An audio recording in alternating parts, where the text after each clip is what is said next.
It's showtime. Welcome into the SEC Pod. Welcome in. It's another week of college football, so we're opening up the SEC Pub. I am your host, Dale. Yes, we're dealing with some tough weeks, but you know it's part of football. It is what it is. So let's start off with the best and worst of the week for me. The best of the week is the fact that college football is indeed back, and the pageantry for college football is absolutely unmatched. And this is just an example. When Florida State comes out, they do the flaming spear. Look, you can't find that in NFL game, can't find that in NBA game. It gets you real hype. You might lose, but still you get real hype. And so I appreciate that for college football. All right. Now, the worst of the weekend. It's pretty much, I mean, look, it is my LSU Tigers losing, but we're gonna cover that later. Okay, but the worst of the weekend, I would say, has to go to Minnesota, because Minnesota, they lost the game. All right, and they're playing at home, and the guy misses the field goal. However, they hit the fireworks. I don't know who hand was on the fireworks or whatever, but they hit it. All right, and you lost the game. That's not what you want to do when you lose the game. So that's my best and worst of the weekend. Will, how you doing, man? Awful. Like my defense. Yes. Which What's is your the best worst. and worst of the weekend? So that's the worst of the week. Was my Gators defense. Just Swiss cheese awfulness. Mm-hmm. Yeah, not fun. I understand, man. Best of the week would be a few of those. There was a few outrageous catches this week. And definitely one of them by a receiver from USC. Mm-hmm. That was a If wild. it was really a catch. It was really a catch. It was a catch. It was ruled a catch on the field, and then it was reviewed. What happened? And it was reviewed. It's still reviewed and upheld. Mm-hmm. Okay. Sound a little bitter over there. A little bit. Understood. It's okay. We'll get back to it. All right. You got a worst of the weekend? Just the defense, pretty much worse. Just my entire Florida defense. Yeah. Got you. Jake, what's up, man?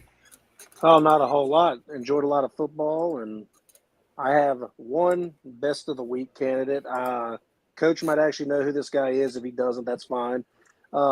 Transfer quarterback to UC, Brendan Sorsby from Denton, Texas. The only reason I thought Coach might have heard the name before. Had his debut game for the Bearcats and went 22 for 31, threw for 383 yards for 2 touchdowns. Again, this was from a college that absolutely no one knew about, Townsend, but he had a great first game, and I thought that was a good look and something UC's been dying for as a quarterback that's accurate and can throw the deep ball, and he looked really good. Okay. All right. What about the worst of the weekend? Worst of the week was by far Coach Billy O, head coach of the BC Eagles. He was not enjoying life this weekend. He sweated completely through his shirt, and it looked embarrassing. But at the same time, hey, they got the win. They got the win, yeah. Got the win. Soaked his shirt, got the win. He'll make that trade every time. Yeah. Hey, and what was cool, though, I'm going to give Will a shout-out. Will, in the group chat watching the game, said this guy's got a little bit of Kyler to him. After the game on SVP, Billy O was talking and said, you see a little bit of Kyler Murray in this kid. I'm like, Will already said it. You can't steal what he said. Appreciate you. Absolutely, man. He really do. Little Thomas Castellanos, man. If you ain't know about him, not the most accurate guy, but he just makes plays, man. 5'10" on a good day with some lifts in, and yeah, that man, he's fun to watch, man. Quarterback. You said with some lifts.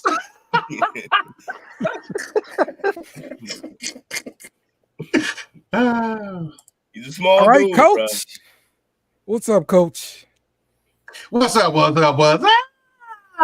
So, for me, my best, it was the obvious, man. That Longhorn offense, the way they were just rolling along, man, and specifically Arch Manning. Big ups to him. He got his first 2 Longhorn touchdowns of his career. Mm-hmm. And my worst of the weekend, this is going to go over the whole season. Dabo Swinney. Leave Dabo alone, y'all. He's fielding an extremely white team, and he's doing his best. And I particularly for the reason of his stubbornness is penalizing his team because he refuses to use the transfer portal. He might retire after this year. That's what I think is going to end up happening. He's not going to adjust. He's going to retire. Yep. I think I saw a little bit of that with Saban. Don't get me wrong. Saban's still a man. Okay. I'm not disrespecting the man like that. But I think he was sick of, having to re-recruit guys and all that kind of stuff, keep them on the team. And just dealing with the overall non-stop recruiting of the recruiting of your team and other players, new players. You know what I mean? So yeah, that's what I think it was for him. So I see Dabo following in those footsteps really quick. So I wonder where that will end up at Youngstown State. Yeah, I wonder where does the time come from? Because every coach you had your things that you had to do yearly, and part of that time allotment is for recruiting. But now you're always recruiting. So where did that come from? Like, what did they take away, or are they just not sleeping? Like, what? It seems. I think the college game itself is just nonstop. Yeah, and crazy. you've seen people take a step down, like being a head coach. Now I'm gonna go to the NFL and be an assistant coach because now I get an actual off season. I can go do things with my family and all this kind of stuff. Where college it's the whole you keep going. They have these dead periods. Other than the paycheck, it's a pretty unforgiving job to be a head coach. Yeah, it is. It really is, man. Hey, he don't want to do the work. He used to sit up there on the name of Clemson, getting the best of the best. Now you got to compete against other people who got long paper as well. But I kind of feel him because that's why you work hard and you go to a place like Clemson, so that the name can do some of the recruit. That's why you play for prestige, like you coach for prestigious places, so that the name can help do what you're going to do. Yeah, but they had a double-edged sword. They had the name and recognition, and they were more than likely still paying players under the table. Yeah, that's okay. But now it's an open. Right, and he really just don't want to do the portal thing. He don't. And shout out to the greatest college coach, Saban. Shout out to him because he said it all well this weekend. I just want to say you guys keep talking about a $20 million roster. Yeah, if you don't play the right guys, you'll be shit out of luck.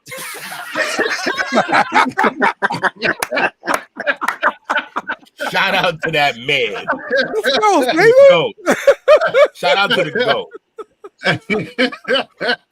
So was that on actual game day or was that the second? Yes. That was actually a lot.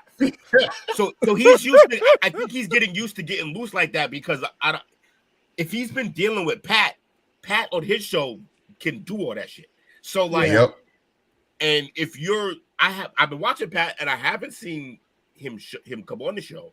but I do know that he is regularly working with Pat, and that type of energy rubs off on you. Pat, Pat got everybody open right now. That's why I fuck with Pat, man.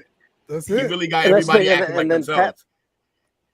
And Pat's a good dude to have a coach or a player that's fresh out of retirement that wants to get into broadcasting to kind of get a little bit of teaching from, because it's like, here's the stuff to say and not to say, but here's the time to let loose and do your thing, which is why Belichick's starting off with Pat too. Oh, it couldn't have been a more perfect matchup to put him, Belichick, next to Pat, because Pat is going to force you to be you. Like that, the way his energy is, the way he does things, you're either going to not come on the show or you're going to be forced to just be yourself and deal with him being himself. And Belichick, I don't think he has a problem with that. It's just that we haven't seen a lot of it because he's buttoned up as a coach. And we saw some of it when he did the roast with Brady. It was amazing to watch him come out of his shell like that. I enjoyed more than the jokes he made. I enjoyed his reaction to the jokes made about him. But yeah, Dale, man, you got a it's twin? gonna be fun to see. I guess. You said what? What is happening? Dale had a twin. You didn't see it? I got like multiple sessions up in here.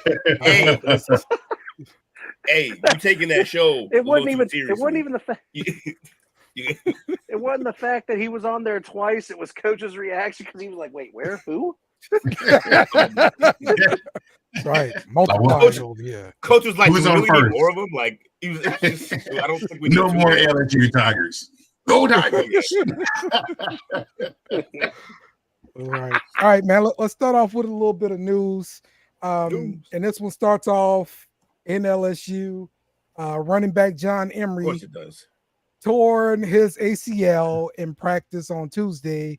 If you want to know who he was, it was the guy that ran the long run for LSU in the game versus USC. Yep. So, but this is sad for him because he's the one that had the injury history. Yes, he's like a graduate senior guy. Had a couple torn ACLs. He had like he was academically ineligible one year. He had a whole bunch of stuff wrong, bro. And like this was supposed to be his last year, and now this happened in practice. We'll see if he gets another year or if he decides just to go pro or whatever, man. But I feel for the kid because it's one thing after the other with him. So, and he was starting off pretty good. So, yeah, I definitely feel for him.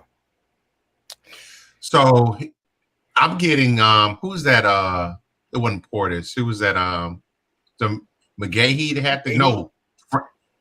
He can either be McGahee or he can be Frank Gore. Mm-hmm. Yeah, Gore kept busting his shit up too, and then he ended up being what? Like he's one of the leading rushers of all time. Yeah, I want to say Frank Gore all time. Yeah, ridiculous amount of length in his career. So yeah, just kept running, just kept running. Yeah, exactly. So yeah, hopefully things turn out for the best for him. My prayers go out to him though, for sure. Absolutely. Dale, let me ask you this. Florida. Mm-hmm. What does that do for the depth chart now? Well, we still got our number 18, who's our leader, with at starting running back position. We still got Caleb Jackson, and then after him it's going to be Caden Durham. So he's probably going to see some work. Let's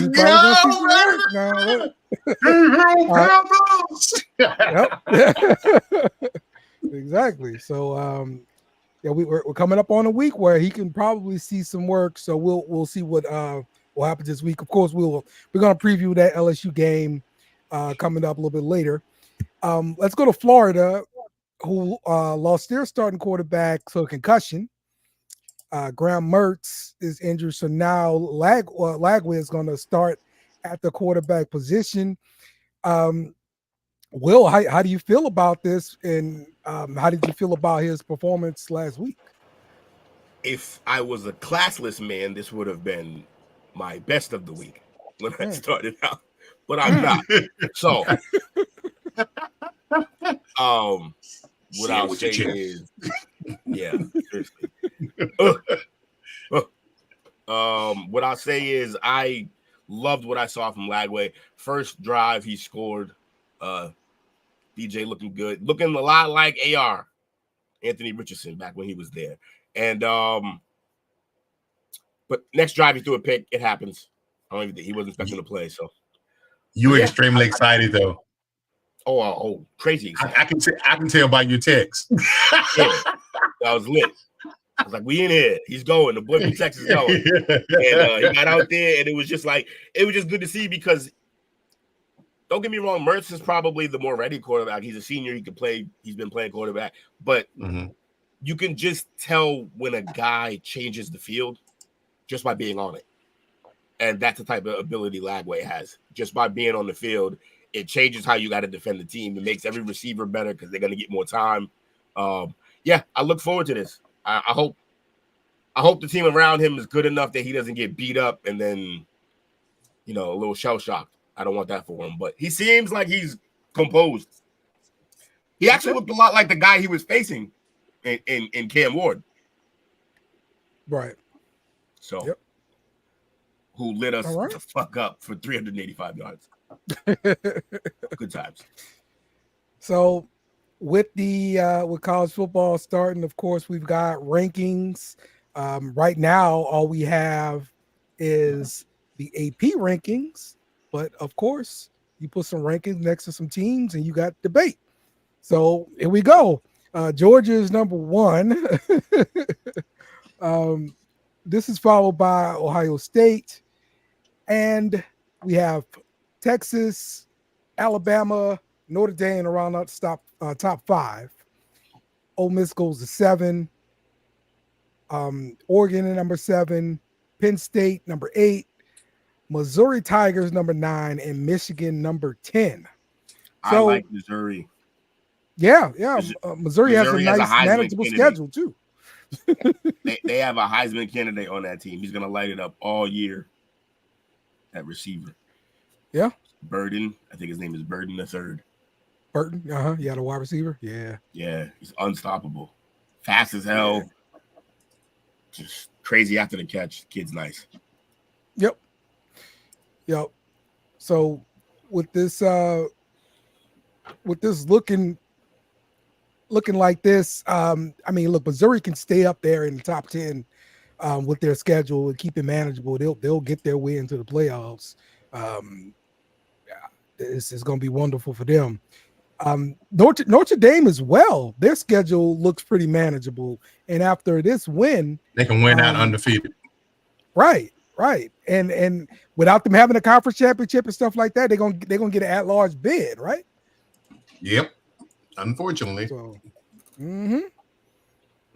yeah, but it'll look, the Notre Dame situation always sorts itself out. They're usually good enough that they're not stealing somebody's spot, and then they lose. So yeah, well, I don't think that's gonna happen this year. Just you think they're gonna win? Yeah, because the way their schedule looks, bro. Like their yeah, but I'm saying once they get to the playoffs. Oh, yeah. If it doesn't bear out, it's not gonna matter. They'll lose. Right. Yeah, but it takes a body spot, and that's the problem. Look, if they win out, they win out, man. If someone else isn't winning out, I'll tell you, it's not like they're playing Hawaii schedule. Yeah. Okay. So, let's talk a little bit about recruiting. 4-star wide receiver Jamie French. He's a number 17 wide receiver in the ESPN top 300.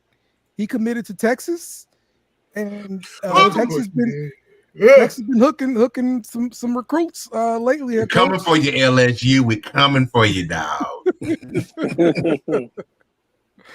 That's right. And just to look at some rankings for the class right now, Ohio State looks to have the number 1 recruiting class so far, followed by Alabama, LSU, Georgia, and Auburn in the top 5 there. Texas is number 7. Yeah, Texas number 7, so they're not that far behind. They can make up ground real quick. I'm not seeing Florida on this list. No, Will, you won't. That's because they got a lame duck coach. Well, I'd say lame duck coach. Yeah, Billy Napier is whack, bro. Okay. Stone Cold bum. Yeah, seeing Ohio State at number 1 there is beautiful. Yeah. I'm almost worried that DJ will save this bum ass dude's job. Yeah. So that's the next thing I really wanted to get into. So let's get into some games here. So Florida, they lost against Miami, but like I said, Grant Mertz got a concussion, but you got to see your 5-star plus quarterback Lagway.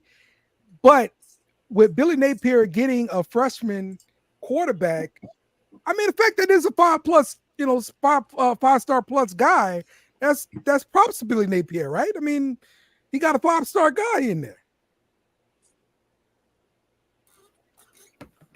Will ain't buying it. What happened? I mean, you don't care? I got distracted by some idiot. I'm sorry. What was the? Billy Napier said, got a "Ooh, a 5-star fly." plus quarterback in Florida, but he's going to be a freshman. So does having a freshman quarterback buy him another year? But also, shouldn't a guy get credit for getting a 5-star plus quarterback on the campus? Sure. I mean, I'm glad he did it. He wasn't even going to start the guy, but okay, it's cool. Look, I'm glad he brought the guy in. Will he be able to coach him and make him? If you could just bring in a 5-star, but you don't make him better and you don't build a team around him, then I don't really. What's the point? Well, yeah, he's I'll got to develop. I'll give him. Look, I'll give him the rest of this season for sure. See what he. I don't want him fired during the season. I don't think that'd be good for anybody. And also, I would worry if you did fire him. Do you lose DJ? Because DJ obviously came to play for him. So, I mean, there's a possibility you could also get DJ to have. I know he's obviously not going to have the same name factor, but if he plays well enough and gets some excitement around it, you could get the Arch Manning effect where you see Florida stealing some high-rated wide receivers to go there and some other positions too, even the defense, because a lot of players just want to be a part of something great. That's what the old Florida team with Tebow did. So his power and his notoriety could bring the recruits in as well to help. Yeah, but my point is if I don't want Billy there, and if Billy's gone, does he leave because Billy's gone? And then no one's coming to play with the guy who's not there. So, I hope he has that effect, but we'll see. Mm-hmm. Nico's having that effect on Tennessee right now. Right. People are lining up. That's why they got that in the top 10 recruiting class. So okay, let's talk about your matchup versus Samford. There's no lines on the game or anything like that. This should definitely be a get right game, right? Where you can see some stuff and work out some kinks. I really just want to see who's going to start quarterback in this game. Is Mertz going to be okay from the concussion or no? Billy Napier already announced it's going to be Lagway. Then this should be fun. It's a good game for him to have his first start. He's going to have great success against this team, obviously. So, yeah, look forward to seeing him do his thing this week. Should be an easy win. Yep. You definitely need those. We do. I think as especially with a young freshman quarterback, I think this could be something to build upon. If he looks pretty good, our team might win 4 games this year. We have a brutal last 5 or 6 games. It's gross. I don't even know why he did this. Yep. All right, let's talk Ohio State. Yes, sir. Ohio State plays Western Michigan this week. They are a 38-point favorite. The total for this game, 54. Jake, tell me about what you saw last week for Ohio State. I saw about the norm, a slow-ass start for no reason, but that's what they've been doing the last couple of years, even with Stroud. But they normally get it together around week 3, and they start doing their thing. And this is going to be another possible slow start game, get used to the new quarterback, work out the kinks in the offense. All the young guys' jitters should be out. But I'll tell you one thing, I did like it. Everything the defense did. Ohio State's defense still for real. Jack Sawyer is an excellent leader. Caleb Downs was an excellent ad. Denzel Burke's doing his thing. Sonny Styles. I'm not even going to name all of them, but the defense is outstanding. Will Howard is everything as advertised. He's more mobile than I thought. I did not realize that he was as fast as he was. He's very good when it comes to evading and then getting downfield, and he's accurate too. It's just the receivers were dropping the ball at the first half. I don't get it, but no, they're looking outstanding, and it's looking to be a really, really good year. And this game, again, more than likely, possibly a slow start, but this is where you get everything together, get organized, and get ready. Should they hit the number? They should. It just might take a while to get there. Okay, but you feel good about the game though? Like you feel good about it? Like betting on it if you wanted to? No, absolutely, no problem. Okay, cool. Well, that's Ohio State for you right there. Let's take a quick break. When we come back, we'll talk some LSU. We're also going to be talking Texas.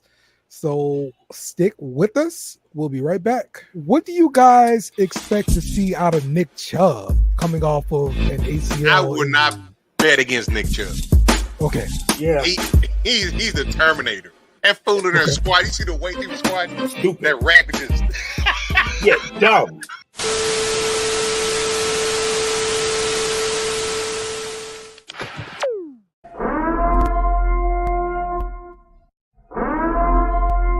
This is an emergency message. Stop what you're doing and hit the like button. Also comment and subscribe. Thank you. We now return you to your program. All right, we are back. The SEC Pub. Let me ask you guys a quick overall question here. In general, especially when you're playing like college football, the video game, right? You win the coin toss. Mhm. What do you do when you win the coin toss, Coach? I kick. Coach kicks. Jake, what you do? I kick. Will. All right. I think it's unanimous. We all will kick. And for some reason, Brian Kelly refuses to kick. All right. And it pisses me off so much ever since he's gotten here. Okay. That's right. We're talking LSU. And just real quick, I am sick of being a meme. All right. I'm sick of it. Sick of it. All right. Boy. So right here, we're on the damn white couch. All right, we got FSU, UCLA, USC, FSU, and Michigan. I'm sorry, Mississippi State, all standing behind us, getting ready to pounce on us on Going the white to work. couch. Yes, Blowing our all right. backs. Now, if you didn't know, LSU has lost the last 5 openers. Yes. Lost the last 5 openers. All right. And that's what that meme represents. I'm sick of being a meme. All right. So do you believe a week 1 win is important in general? Should you schedule a cupcake game so you get this win? Like Alabama played Western Kentucky. You know, in the SEC, you should. You got to work the kinks out. Yes. Because once it gets started, it doesn't stop until the ride's over. Yes. So the problem with this is next year, LSU scheduled to go to Clemson. Now, we just talked about Clemson and how Clemson's kind of going down and all that kind of stuff. But we still got to go to Clemson, week number 1. It's a dub. I'm calling it now. You know, I'm a coach on that one. I can't add Clemson back here. All right, ain't no more room. All right, we need to draw the line at 5. All right, 5 is the line, no more.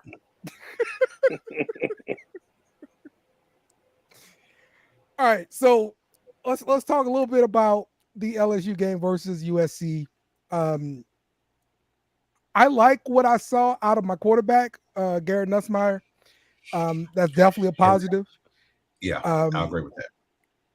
I like the way he looked. He's very poised. He looked like he's been there before.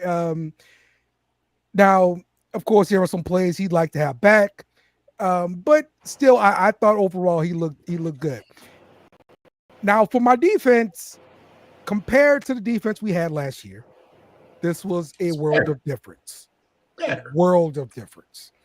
All right, we had the worst defense in college football history last year. No doubt about it. Okay, statistics prove it. And so we improved, but we're still not where we want to be. And I said we weren't going to be where we want to be because of the cornerback situation. DBU? Yes. So Brian Kelly, when he came in, he got rid of the cornerback coach and he went to Florida. We just got him back from Florida. He got to fix things again. So that's what happened with that. So now the bad, again, Brian Kelly taking the ball when he wins, the coin toss all the time, and then going all the way down and then not cashing it in. All right, he was too aggressive. He's been really aggressive the past 3 games. I can think of 2 other spots in the previous FSU games, or on that first possession, we go for it on 4th down and we don't convert. Therefore, we don't score first. So let's try a new tactic, Brian Kelly. Let's try kicking. Let's just see what happens. Now, this game against Nicholls State, this is the game I wish we had week 1 so we can work some of the kinks out. I expect to crush Nicholls State. There's no line on this game. Don't put any money on this crap because, listen, it's going to be – I think it's going to be a bloodbath whenever it happens. But I'm not betting on it. So, yeah, that's how I feel about LSU this week. Maybe we get some improvement from our running game. Our running game has not been consistent, and that was a problem. That's something that I expected to be different. Having one of the best offensive lines in the country, I expected us to dominate on the line, and that did not happen. So we need to go back to the drawing board with the running game. So, what's going on? Listen to these drops, man. They are so fitting. Now, I'm not just saying it because I'm a homer, but if this young man comes in and fixes your running back situation, get that running game going,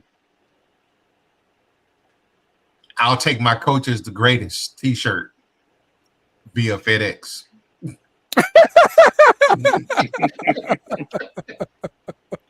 I got you, coach. It's sad that the young man got hurt. Was it Emory, I think his name? Yeah. It's sad that he got hurt. It's sad he got hurt, but one door closes, another door opens, and it's got to be next man up. You got to be prepared to go. I know from what I've seen his mother on social media, she's going to make sure he's ready. The young man's going to be prepared. But yeah, it's let me ask you this though. If for some unknown, godforsaken reason, y'all lose to Nicholls State, what is going to be the temperature for Brian Kelly there? Because I'm already feeling like that seat's warming up a little bit. Listen, Brian Kelly got a 10-year deal. Right on time. A what? 2 right on time with it. got a 2-year deal. I mean, a 10-year deal. I'm sorry, and is so much. All the money's guaranteed or whatever. Right now, if LSU wanted him to go away, it would cost them $63 million. Now we're That's just still less than Jumbo Fisher, right? I don't know. You know what? Let me look. How much Jimbo Fisher was? I think Jimbo was like $80 million or something crazy. Yeah, I think Jimbo was like 75 million. That's what it was. Yeah. So yeah, that's Jimbo Fisher neighborhood for sure. That might be your next coach. Yeah, no. He had a chance now. We was trying to get him. We was trying to get him. But nah, man, you don't make this kind of investment with a Brian Kelly and then pay them to go away. Like literally, you can't do it because we don't have the kind of fat alumni base with just trillions of money, dollars just waiting to be spent. We pretty much tapped out our base. We're tapping into normal fans now and all that kind of stuff to compete with recruiting, and so we just really getting our NIL together, all right, where we can actually compete with Oregon and Texas on these offers for recruits. So yeah, we're not about to give more money away like that. And Brian Kelly also just built a facility for recovery in the LSU football building. So he just built it. They're not gonna fire him then after he just built that too. So.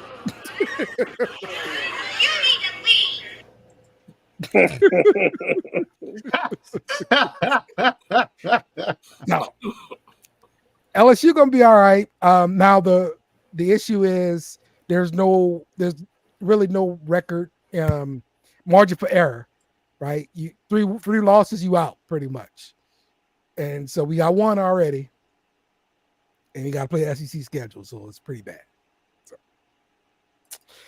All right, let's get to Texas at Michigan. Texas is a 7-point favorite. The total is 42. Coach, what you think about last week, and what you expect to see this week? Last week is now. I would have to say I was a little bit worried about the secondary. A lot of young guys back there, and that wide receiver for Colorado State, he's first round talent. And they shut him down. So that was promising to see that. They had a good game plan. Running game, I liked it. The true freshman, he balled out. He did his thing for us. Blue still is the starter. But I liked it. I like it a lot. Now going into this week, I'm very excited. I'm so excited. I don't even drink anymore, but I will be watching the game at somebody's bar. I'm so excited. I am definitely looking forward to them playing in the big house. Yeah. I'm giddy. I am so giddy about that. This is the game of the week for sure. Coach is going to be sipping a Shirley Temple watching this. I'll be more than likely I will. But I'm curious to see how Blue and Wisner holds up. I think yours and Manning are going to do their thing. Just considering what they lost on offense, they just reloaded. It seems. Mm-hmm. Mm-hmm. Yep. Even the tight end that they stole a receiver and a tight end from Alabama. That let you know, coming to the SEC, they've arrived. Yeah. And the one of the announcers said something that stuck out to me. The reason why Texas can have success is because Sark came from the SEC and he understands it starts and ends with your offensive and defensive lines, and he's built both of those lines up. Yep. Let's go. Hook 'em. Absolutely. I'm probably just as excited as Coach is for this game because I've been talking to Coach about this for 3 damn months. I'm like, I cannot wait for week 2 where I'm screaming fucking hook 'em.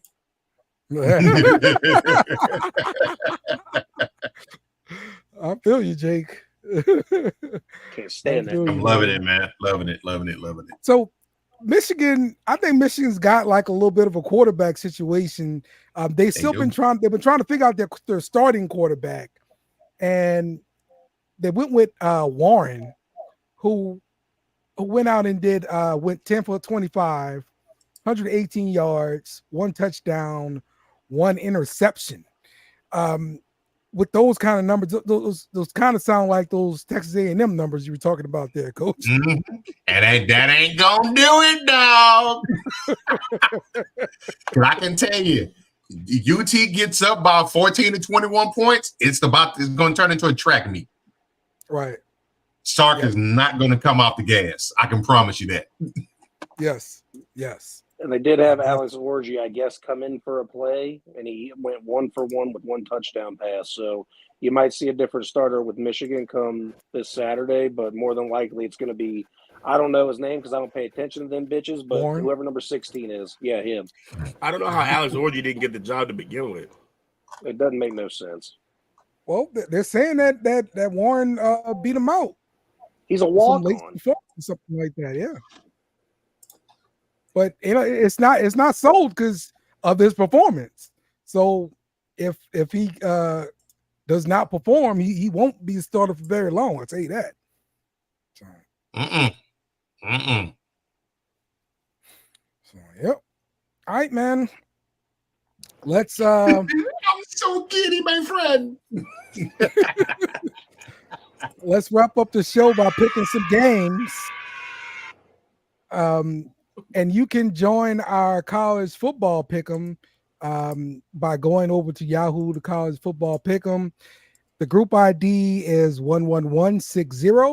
The password is CFB for college football. You hear that? CFB. College football pick'em. Get your ass there and sign up.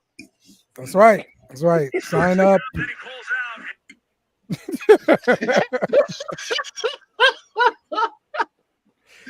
So we're gonna pick 3 games here out of the list. Let's start off with Texas at Michigan, and where points don't really matter. So in this game, so let's start off with you, Coach. Texas at Michigan.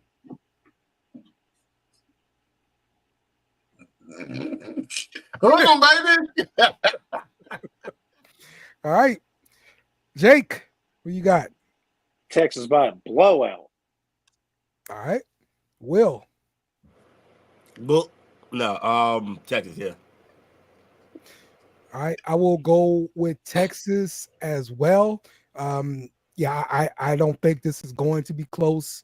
I think Texas is going to take a tumble down the rankings after this one. They're ranked number 10 right now, so I don't see this faring out well for them. We got Arkansas at Oklahoma State, and I am going to actually go with Oklahoma State here. I don't believe in Arkansas and their offense. Even they've got a mobile quarterback, although he can run. I'm not sure about his passing, and so they're going to be tested against Oklahoma State. So, Coach, what you got? I am biased. I'm a big fan of Jaquindon Jackson, so I'm going with Arkansas. All Same. Right. Okay. Dunkerville Panther, baby. Mm-hmm. I done think it. Jake, what you got? They have talked up Oklahoma State this year to where I'm almost not a believer and figure that they're kind of a phantom team. But I'm going to follow the hype, I guess. I'm going to go with OSU. All right, cool. And our final game for this week in our pick'em, we got Tennessee at North Carolina State. I'm going to go with Tennessee. Shout out to John, Sports for You. What you think, Coach? Man, I think it's a no-brainer. Based on what I saw this past weekend, it's got to be Tennessee, man. Will's guy made me a believer. I've been talking about him for 2 years. It's crazy. Nico's the real deal. This is been the longest. I think this has been one of the longest roads I've ever had with like watching a player other than like Shabazz Napier, because I grew up playing in the same city as him, so I watched him from a child. But like other than that, like yeah, I've just been watching Nico in videos since he was in high school, and yeah, he's been hyping him. Will's definitely he was on that train early. Yeah, I didn't know Will was a fan of Baz. Yeah, he was fun at UConn. I played against Baz many times. His whole family, badass. really. Him and his brother Timmy was nice. Brother Timmy was better than him early, but didn't have the same. This is kind of a win-win for Will. He gets to root for a quarterback he's high on and gets to root against North Carolina State. Indeed, I do. He's got a beef with North Carolina State. What's the beef in North Carolina State here? Yeah, do tell. Go ahead with the story. I was supposed to. That's supposed to be the team that I was brought to see and become a fan of when I was down there. Oh, that's right. That's right. And instead, I became a Gators fan, much to the dismay of everyone down there. So. Hey, look, contrarian gonna contrarian. You brought me to a place and expected something, and that's your fault. Oh, I'm also taking Tennessee, by the way. Okay, cool. All right. Are there any other games that we did not mention today that you guys maybe wanted to bring up, had a thought about, or anything like that? Mm-hmm. Not that I know of. Okay. I'm solely focused on my Longhorns. All right, cool. I want to make sure I'm not leaving anything out here. Real quick, I guess. Coach Prime, thoughts on Coach Prime. Week 1, Will. Coach Prime in Colorado.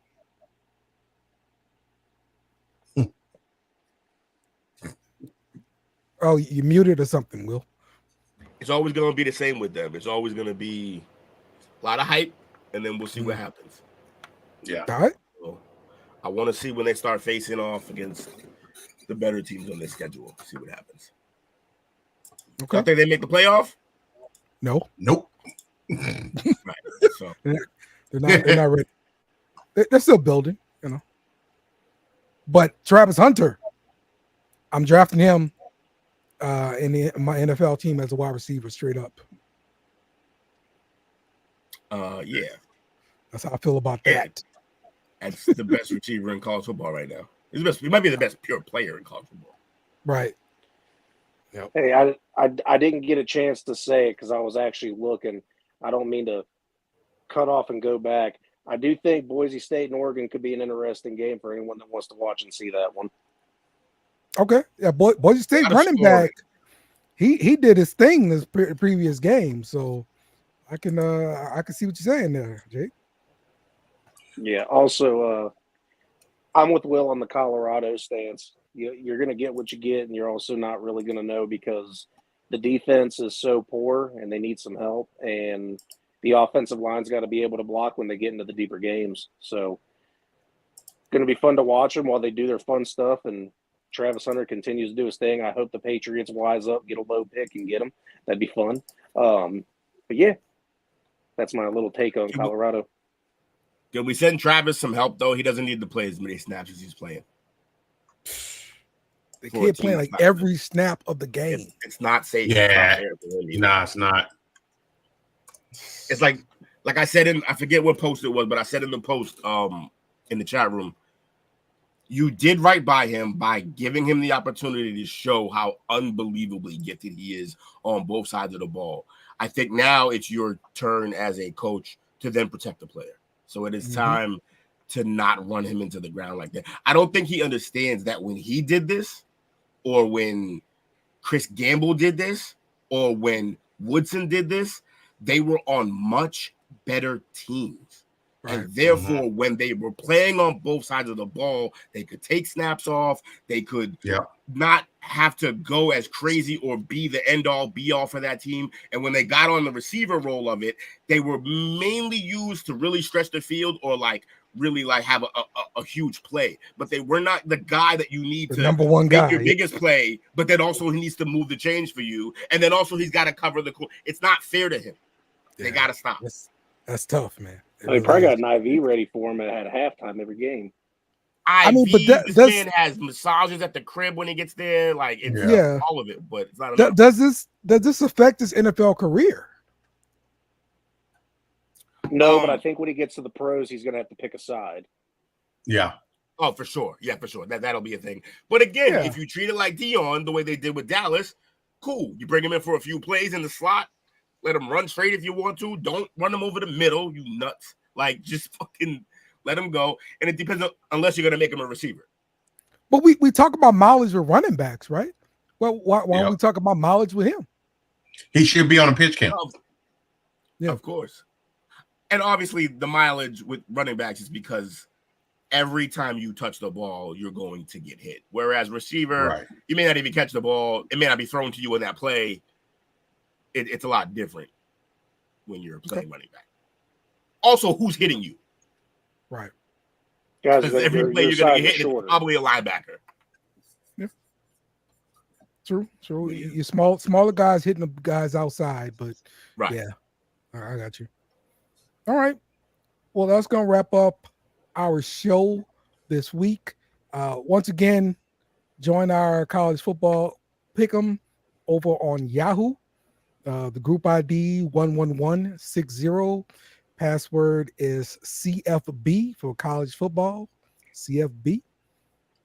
So we wrapping this thing up, and we will see you guys next week for more SEC Pub. And we out. Absolutely. Remember to follow us on social media at BSNBia Media. Also, smash the like button on YouTube and share with friends.